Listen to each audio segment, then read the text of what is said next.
காலையில் எவ்வளோ தான் காய் இருந்தாலும் எந்திரிச்ச உடனே என்னடா குழம்பு வைக்கிறதுன்னு யோசனையாக இருக்கும். இன்றைக்கி வந்து தக்காளி தான் நிறையா இருந்தது. ஆனால் தக்காளி ரைஸும் வாழைப்பூ பொரியலும் வச்சாச்சு. குக்கரில் எண்ணெய் ஊற்றிட்டு கடுகு, வெங்காயம், கருவேப்பிலை, பச்சை மிளகா, இஞ்சி பூண்டு பேஸ்ட்டு, 2 தக்காளி, ஆனியன் சேர்த்து நல்லா வதக்கிட்டு 1/4 டேபிள் ஸ்பூன் மஞ்சள்தூள், ஒரு 1/2 டேபிள் ஸ்பூன் மிளகாய்த்தூள், ஒரு 1/2 டேபிள் ஸ்பூன் வந்து ஆச்சி குழம்பு மிளகாய்த்தூள் இருக்குல்லையா, அதை சேர்த்து பாருங்கள். டேஸ்ட்டு செம்மையாக இருந்துச்சு. சேர்த்துட்டு நான் இன்றைக்கி வந்து 1 கிளாஸ் அரிசி எடுத்திருக்கேன். அதுக்கு 2 கிளாஸ் தண்ணி, அதையும் சேர்த்துட்டு உப்பு போட்டு ஒரு 4-5 விசில் விட்டு எடுத்துட்டோன்னா வந்து ரைஸ் வந்து ரெடி ஆயிடும். இன்றைக்கி நல்லா இருந்தது ரைஸு.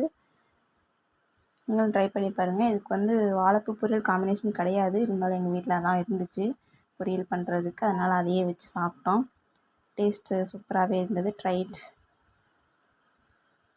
சப்ஸ்கிரைப் பண்ணுங்க கைஸ். பாய்.